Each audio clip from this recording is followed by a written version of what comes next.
Hey, Rafique. Hi, How are you doing? doing fine. Good. I am ready to go when you are. There's another shot at the Connecticut Basketball Championship. It's a team for the WNBA. As I welcome to this episode of Nothing But That Sports Talk, courtesy of the Suns come from behind win against the Chicago Sky in Game 5 of the semifinals. This is Rafique Louison alongside Maggie Hendrick, who's a writer for Bally Sports. Welcome to the show, by the way. Thank you so much. I'm appreciate you asking me. Yeah, I want to get your thoughts on everything that's been going on during these first few rounds of the playoffs, including the matchup that we're about to have.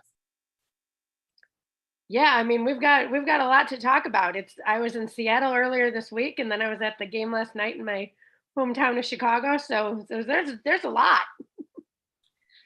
Yeah, so I mean, since you mentioned you were in the hometown of Chicago, like, what are your overall thoughts on this guy getting eliminated the way they did? Yeah, it was tough. It was tough to watch because you knew they could play. I knew they can play better than that. And it was tough to see them struggle just to make shots. And that's, I think, more than anything, the reason why they lost. It's that it's so simple, but it's just the truth. And the players admitted to it in the press conference last night. They just couldn't get their shots off. They couldn't, and that, of course, a lot of that has to do with Connecticut's defense, but even when they were getting good looks, the ball just wasn't going in the hoop. And my friend Shakia Taylor at the Chicago Tribune wrote a really lovely column, and she said, there's a lot of things basketball is about, but the main thing you need to do is for that ball to hit. You need a leather ball to hit nylon, not a metal hoop. And it was hitting the metal hoop too much and not going into the basket last night. So it was just it was really tough to see when you know a team can do better.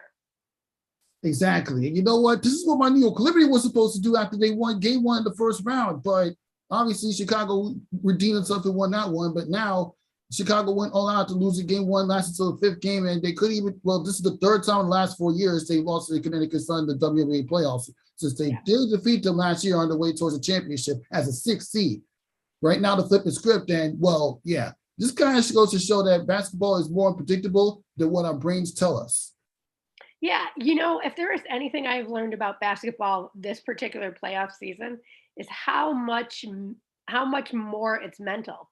And I mean, and that you like, right? We always hear that. We always hear basketball players say that how much more mental it is.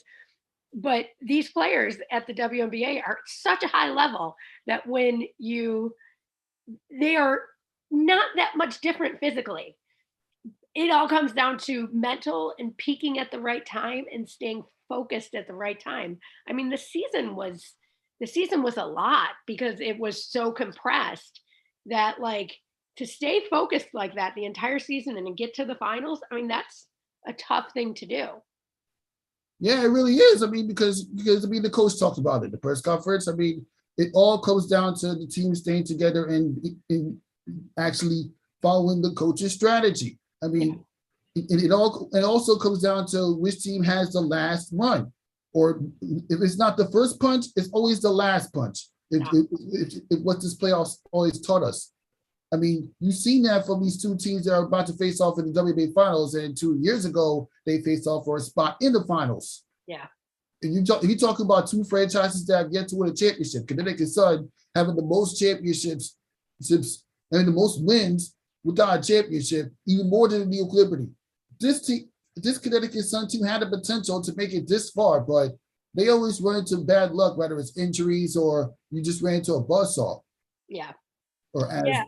Cole's always said.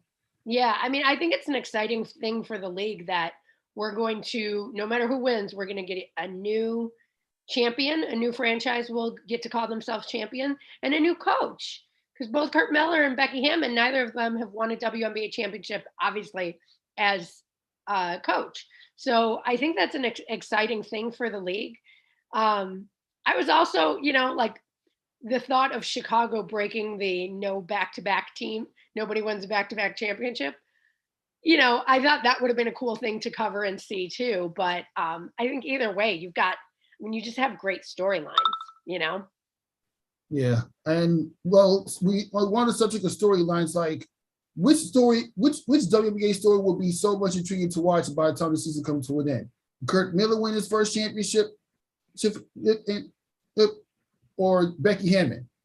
And this comes from the coach perspective. I think I think I'm honestly either way because you have good stories. I think personally I'm more excited about the idea of Becky Hammond, mostly because we're starting to see more and more WNBA former players become coaches. Like now we have Vicky Johnson, we have Tanisha Wright, and I want to see that trend continue. I think it's a good trend, and so Becky winning a championship as a coach would be a big deal. It'd be pretty great because she has stood where these women, where her players are standing. So I think that would be cool.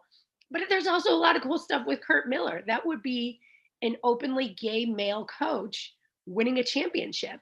Like there aren't many openly gay men who are out in the coaching ranks. So seeing something like that happen is also a great story.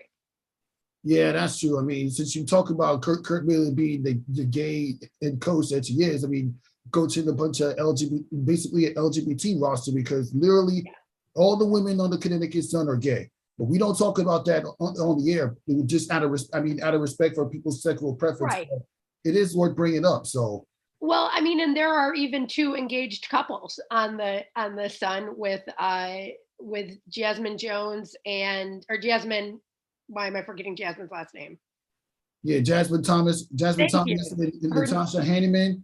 Yes, and Tisha Heidemann, and then Thomas and Duana Bonner. Duana Bonner already has 2 children with them. I don't know what happened with the first man, women. We don't need to talk about it. We don't know. But that's a conversation when we get off the air. But it's yeah, but now this is a very interesting story. I mean, the fact that they managed to keep the Connecticut Sun are able to keep this chemistry together, literally, not just on the court, but off the court and in the dating world. Yeah, I mean, like we've seen obviously it work before because the Vanderquigs, Courtney Vandersloot and Allie Quigley are a married couple on the Sky, and they got to celebrate a championship together last season. So, the WNBA is an interesting place because of the fact that these women are more comfortable being open about their relationships. But it also does make me wonder, like, how are you taking things home? What things are you leaving at the court? It's an interesting thing. And, if they want to talk about it, then I would be willing to, but also like you said, we also want to respect their privacy and their private lives are their private lives, even when they happen to be with one of their teammates. Exactly. And since we keep everything private, I mean, this is very interesting because between these two franchises, the Connecticut Sun, the Aces, you have at least one player that's won a ring before. Yeah, I think it's really interesting to watch Duana Bonner, who won a ring with the Aces or won a ring with Phoenix, and Chelsea Gray, who won a ring with the Sparks, and seeing how their leadership kind of guides the way. Because if there's anything WNBA players respect, it's a ring. Right? They really respect that. They're going to listen because they know that player's been there. They've been to the promised land. So they're going to listen to what they say. And it's interesting seeing both series this past couple weeks, seeing how Duana's leadership has really guided the Sun, and then how Chelsea Gray has become a very vocal leader on the court and everything for the Aces. And not to mention the battle between the last 2 MVPs, or in this case, 2 players that snagged the last 3 MVPs, with Jonquel Jones going up against A'ja Wilson. Who do you think has a better individual one-on-one matchup? I have to give the edge to A'ja because she's just been so all around. And the crazy thing about A'ja to me is how her game has grown this season, that because Becky Hammond has opened up the offense, now we're getting to see a little bit of an outside game from A'ja. We never saw that before, which, she was almost always just in the paint.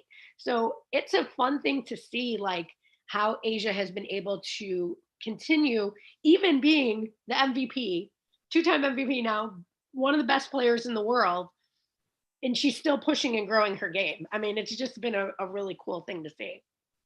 Exactly. And I know we talked about this earlier, but obviously, if you ask me, the most interesting franchise story to tell when it comes to these two teams, I would say the Connecticut Sun would need this a bit more than the Aces because the Connecticut Sun, you remember Kurt Miller kind of mentioned this. There are some players that are playing in the final year of the contract. You don't know where they're going to come back. At least with the Aces, and you know Asia Wilson's going to be back. You know Chelsea Gray's going to be back. You know Kelsey Plum's going to continue playing for them. Oh yeah, we can't forget about Jackie Young, who went to game time shot in game 3 in that series with the Seattle Storm.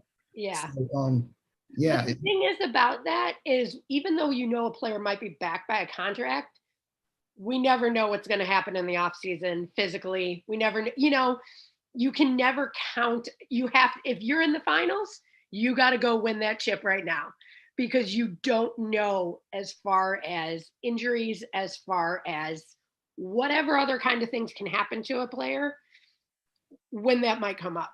So when it's time when you are ready to win, like when you're in those finals, you have to be urgent. Obviously, like there's some, that like probably Brianna Jones will be on another team next year because the Sun won't be able to can't afford to pay her what she's worth.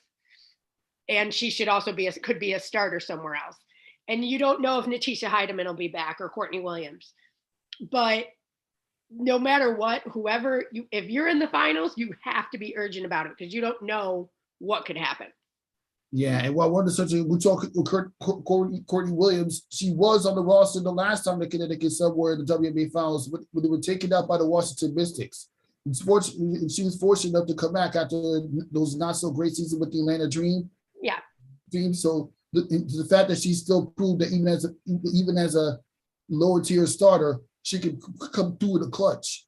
She has really, I think, particularly in this playoff series, shown her worth and shown how valuable she can be to any WNBA team, which is important because, like we said, she's going to be coming off of her contract. So, yeah, I think she has really been a model player this year, and it's great to see. It's really great to see when you can see her being confident in herself. Because you can see there are moments where she doesn't have that confidence as much. So those moments when you see it and she's like, yes, I'm going to take this shot. Yes, I've got the perfect pass, whatever. I'm going to make this steal. Those are special moments to watch Courtney. Exactly. She's always fun to watch. Well, fun, but not fun to watch. And I should know that because at my first WNBA game I went to when they played the New York Liberty at Barclays Center over a year ago, I watched her hit the game-winning shot in overtime against us. I would know that more than anybody. It literally got me thinking she's a Trae Young of the WNBA's Atlanta Dream. Well, with the only exception she left after that, but you know what? That's how it is when you add her. She's a very useful piece if not for rebuilding the Atlanta Dream, then a championship contender Connecticut Sun. Yeah, I think it's one of those situations that it worked out for everybody. The Dream where they are now. I mean, if they wouldn't have had so many injuries, I think the Dream would have been in the playoffs.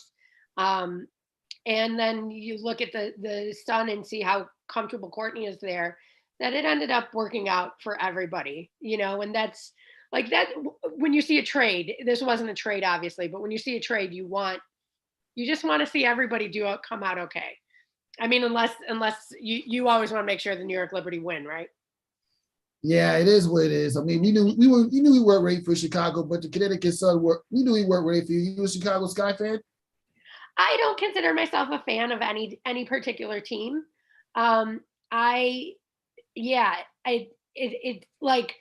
I am a Chicagoan, but because the Sky started when I was an adult and already a journalist, I didn't like pick up being a fan of them like I did. Like I'm a Cubs fan because my father, my grandfather, my grandmother, and my great grandmother were all Cubs fans. Like there was no question if I was going to be a Cubs fan.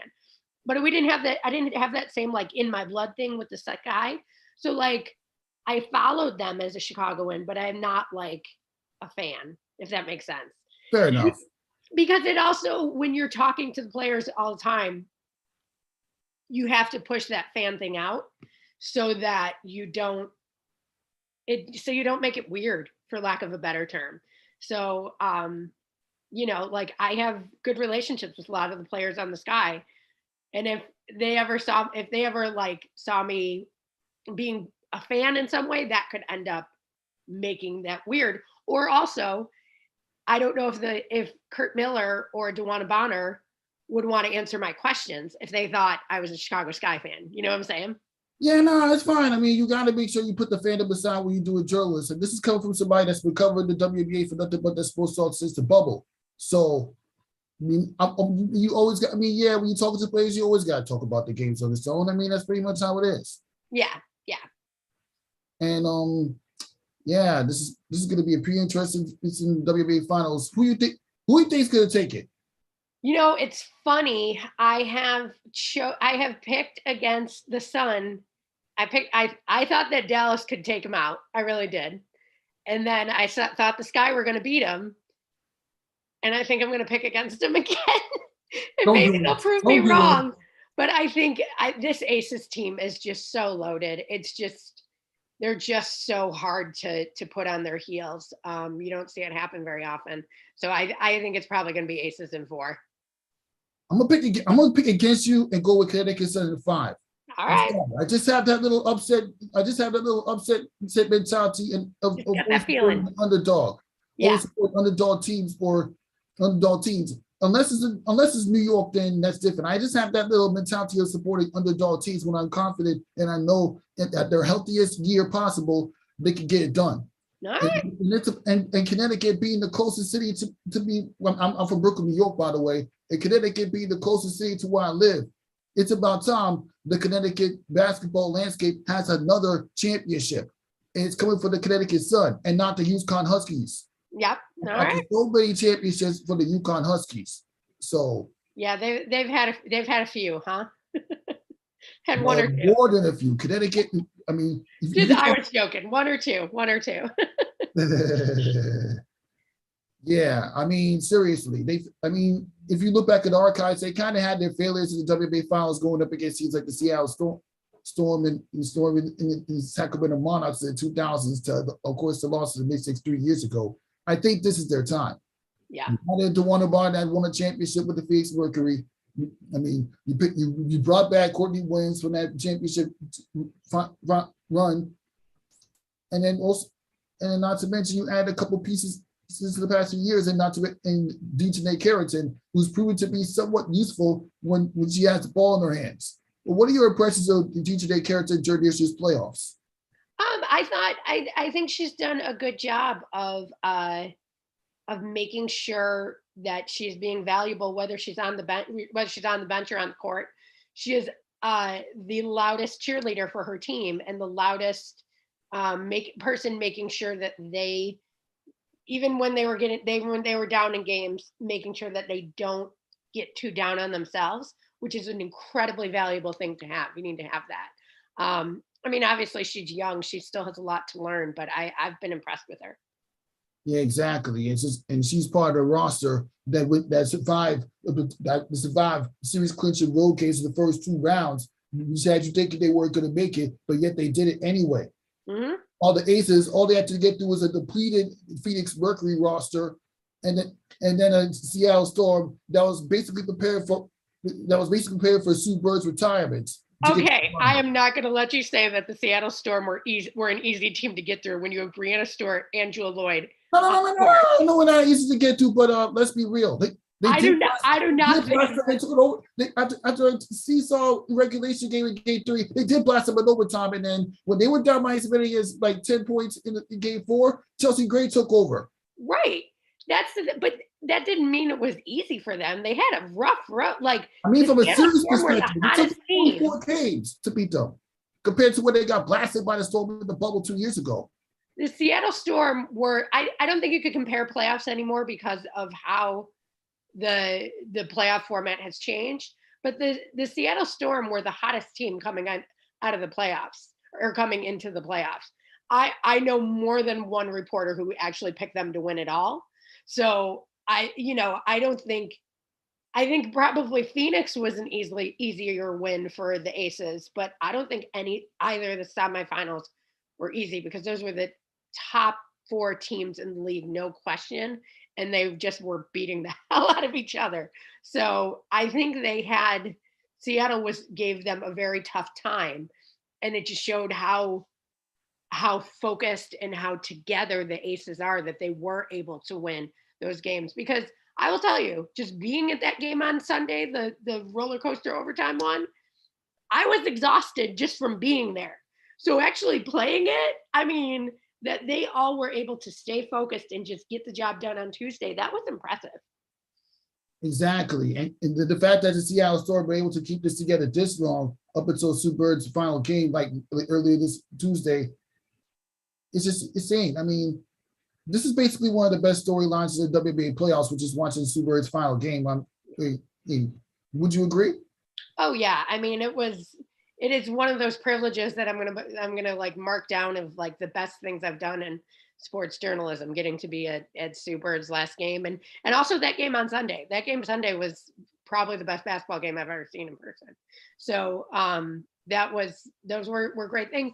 And it's important to note that it's not like Sue Bird was coasting her way out. She made that game what should have been a game winner, and then she was having a hell of a series too. So yeah, I think Sue Bird probably, it's always tough right after you lose, but I think eventually Sue Bird will be very proud of how she went out.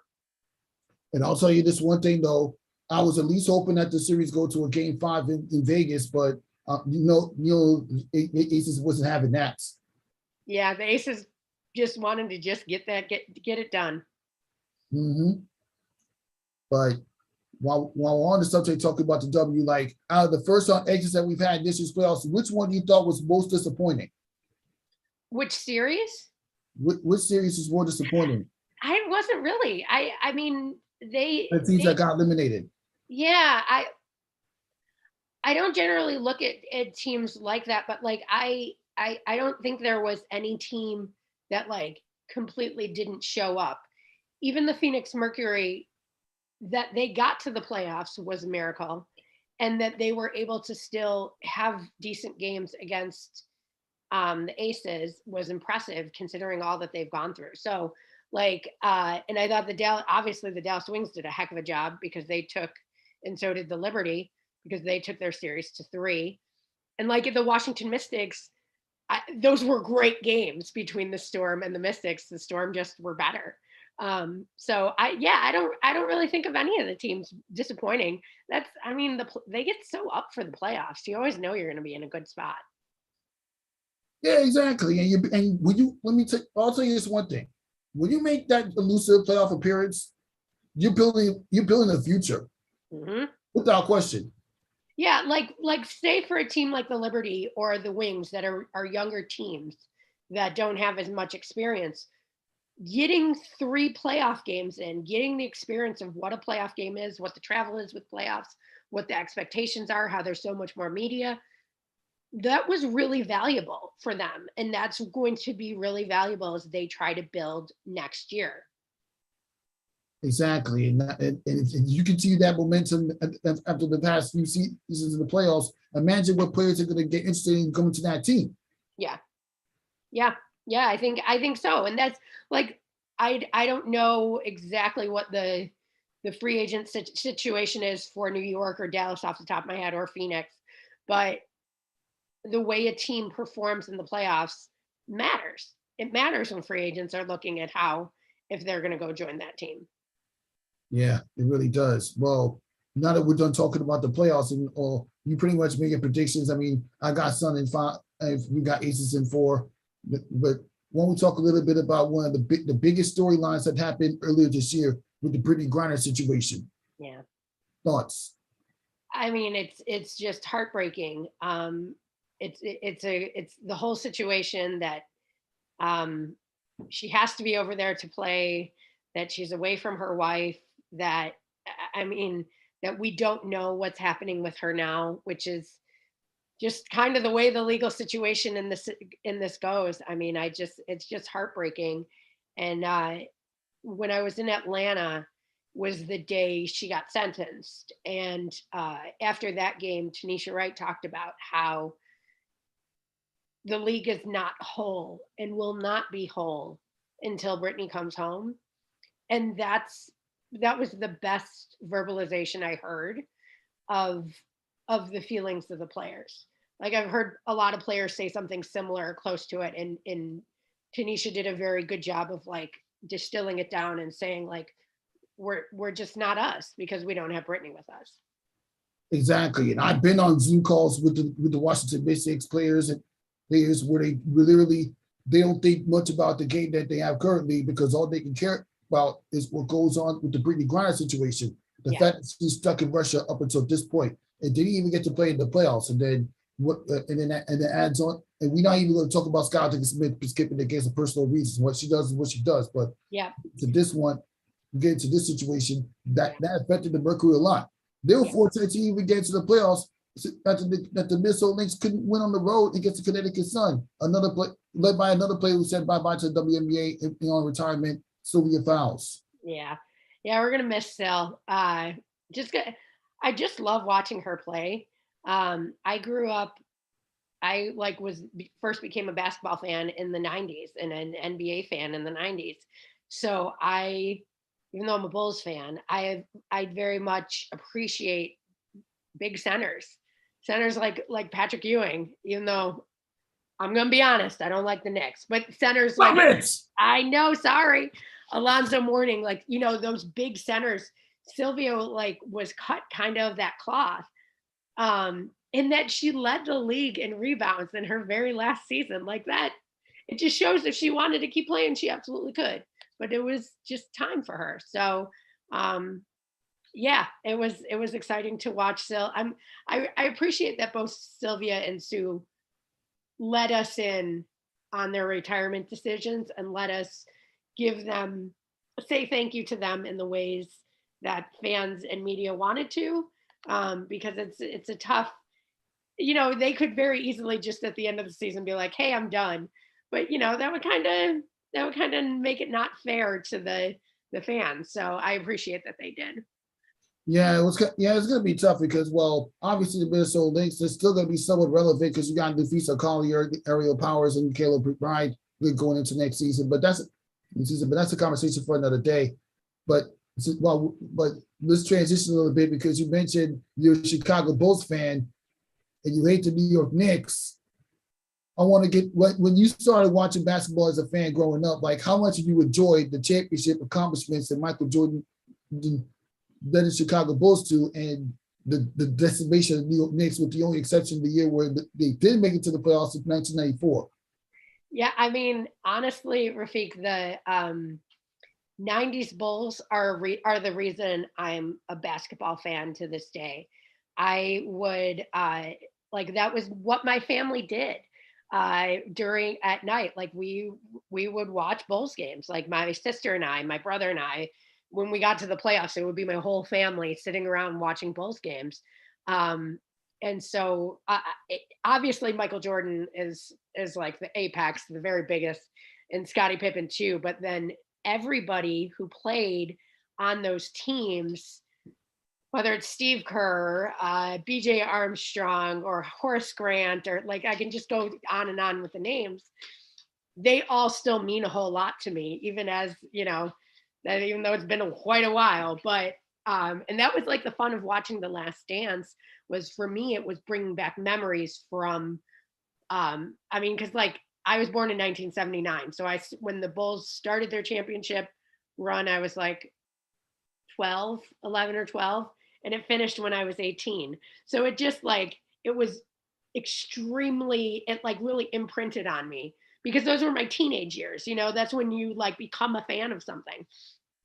And so even I didn't watch the NBA as much in the 2000s because the Bulls weren't very good. So until really Derrick Rose came along, I didn't watch the Bulls as much. But the effect that those teams, and then also the Bad Boys Pistons, the Knicks, I will be honest, John Starks, I am sure he's a very nice man. I will always hate him. I have to. On Jordan, right? Yeah. The one time, please. And then and even Reggie Miller, and there's just so many players who stand out to me. Being in Seattle this past week, seeing all the Seattle, like they still are very much, they miss their Seattle Sonics, and there's so much all around Seattle. There's murals and all kinds of things still depicting the Sonics. And it just, I really was like, oh, dang, I wish I still had one of my 96 championship shirts. I would have worn that around. To be a little bit of a troll. Yeah, I bet you. Yeah, I bet you enjoy it. I mean, I've been to Seattle and seen the King Arena, which is now the Climax Arena. Yeah, I've been to Seattle before. Very nice city. Yeah, it is. It is. And I've also been to Chicago before, like when I was a teenager in 2008. It was a very nice city. I never got to see the United Center, but I got a feeling why it's called the Windy City. But yeah, I mean, since we talk Chicago Bulls, like, what were your impressions of seeing the Chicago Bulls get back to the playoffs this year, or they get taken out by the Milwaukee Bucks? You know, I was excited for them considering all of the injuries that they dealt with, all the bad hands. I think we're going to start seeing better stuff out of the Bulls. And if there ends up being a full rivalry between Milwaukee and Chicago, that's great. That would be a great thing to see, like the rivalries used to be between Detroit and Chicago. Like, let's have a full rivalry. The two towns are the cities are 90 minutes apart. You can take a quick train ride from Chicago to Milwaukee and Milwaukee to Chicago. Is that close? Yeah, they're that close. So like, it would be fun to really see. It's almost like New York and Boston. They're like that close. So a Chicago Milwaukee rivalry would be so much fun. And I hope, obviously Chicago has to push up, right? They have to get to meet the Bucks, but if they can, man, that'd be a blast. Yeah, but obviously, well, you're led by DeMar DeRozan, and who got some of his best moments for the Chicago Bulls. We had like 2 straight buzzer beaters for the Chicago Bulls last season to the end 2021 and start 2022. So, and yeah. He's a big WNBA fan. He was at a lot of the Sky games last season and some of the ones earlier this season too. That's the cool thing. A lot of the Bulls, like it's not like the Timberwolves and the Lynx or anything like that. They're not owned by the same person, but the Bulls and Bulls players and Sky players definitely support each other. Yeah,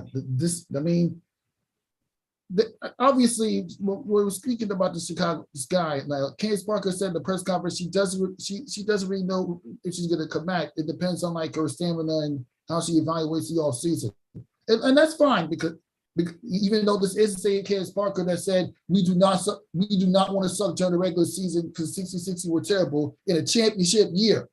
It's the same Candace Parker who played on the Chicago Sky team that was held to only 5 points in the fourth quarter. Well, I mean, she had a bad quarter. The whole team had a bad quarter. I'm not going to hold that against her. It happens. But I think what she needs, I don't ever like to say, hey, a player should retire, because retirement is one of the most personal and difficult decisions an athlete has to make. And a lot of times it's made for them. So when an athlete is in that privileged position to get to say, I want to retire, yeah, I say give them all the room and all the time in the world to make that decision, because it's a lot. It's a lot. Like, if you've been playing basketball, a lot of people who are playing basketball have been playing since they were 5, 6, 7 years old. And now all of a sudden it's like, now you're not going to do that. You're going to have to completely change your life. That's a lot. That's a lot to put on somebody's mind. So I am all for giving athletes as much room as they need to make those decisions, That is also true. Well, that wraps up this episode, Nothing But That Sports Talk. Thank you for stopping by, Maggie. I can't wait to see what you do. And we on Zoom conference, obviously, during this WNBA finals. And yeah, so all the balls out there, get your head in the game and enjoy the WNBA finals. Thanks, Rafique.